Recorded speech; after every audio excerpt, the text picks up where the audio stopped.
భారత నావికా దళం నానాటికి బలోపేతమవుతోంది. అణుశక్తిని అందిపుచ్చుకుంటూ తిరుగులేని దళంగా మారుతోంది.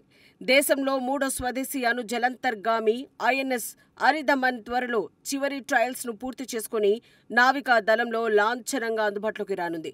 జల ప్రవేశం చేసి శత్రువులకు ముచ్చెమటలు పట్టించనుంది. అణుశక్తితో నడిచే జలాంతర్గాములను కలిగి ఉన్న America, Russia, UK, France, China దేశాల సరసన త్వరలో భారత్ కూడా నిలవనుంది.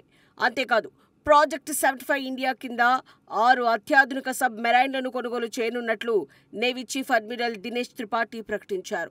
త్వరలో కాంట్రాక్టు కుదరనుందన్నారు. ఇండియన్ నేవీని అత్యంత శక్తివంతంగా తీర్చిదిద్దుతున్నట్లు ఆయన తెలిపారు.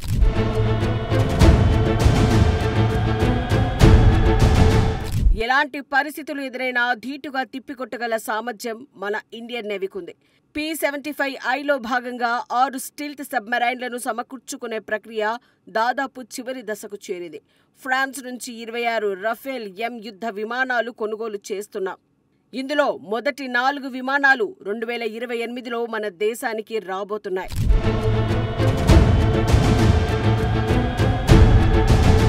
ఆపరేషన్ సింధూర్లో భారత నావికా దళం కీలక పాత్ర పోషించింది. ఇండియన్ నేవీ దూకుడుగా ముందుకెళ్లడంతో పాకిస్తాన్ నావికా దళం గజగజ వణికిపోయింది. భారత నేవీ దళం దెబ్బకు దాడులు జరుగుతాయన్న భయంతో పాక్ తమ ఓడరేవులను మూసివేసుకుంది. అప్పుడే కాదు, ఇప్పుడు కూడా పశ్చిమ అరేబియా సముద్రంలో ఎలాంటి ఆపరేషన్లకైనా సర్వసన్నద్ధంగా ఉన్నట్లు త్రిపాఠి తెలిపారు. అక్కడ భారత్, పాకిస్తాన్ మధ్య గత 8 నెలలుగా ఉద్రిక్తతలు కొనసాగుతున్న విషయం తెలిసిందే.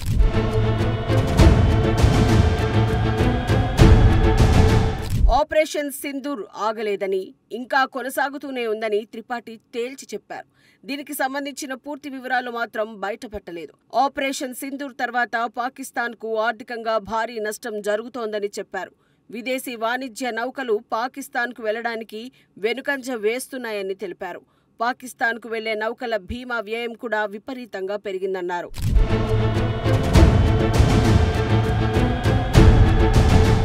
అణుశక్తి సంపన్న బ్యాలిస్టిక్ మిసైల్ సబ్మెరైన్ కార్యక్రమానికి భారత ప్రభుత్వం ప్రత్యేక ప్రాధాన్యతనిస్తోంది. ఈ ప్రాజెక్టులో భాగంగా స్వదేశీ పరిజ్ఞానంతో ఐఎన్ఎస్ అరిహంత్, ఐఎన్ఎస్ అరిఘాత్ జలాంతర్గాములను అభివృద్ధి చేశారు. నావికా దళంలో ప్రవేశపెట్టారు. మూడో జలాంతర్గామి ఐఎన్ఎస్ అరిదమన్ ట్రయల్స్ దాదాపు పూర్తయ్యాయి.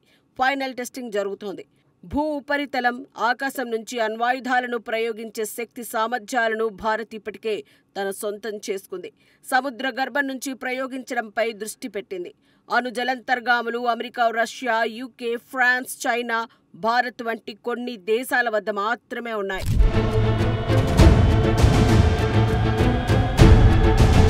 ఐఎన్ఎస్ అరిదమన్ జలాంతర్గామిని విశాఖపట్నంలోని షిప్ బిల్డింగ్ సెంటర్లో నిర్మించారు.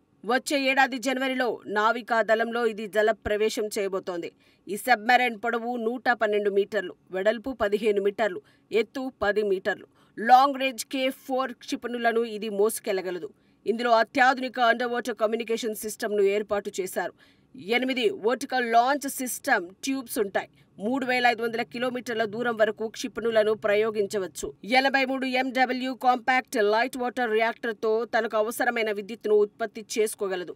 గంటకు 44 కిలోమీటర్ల వేగంతో ప్రయాణించగలదు.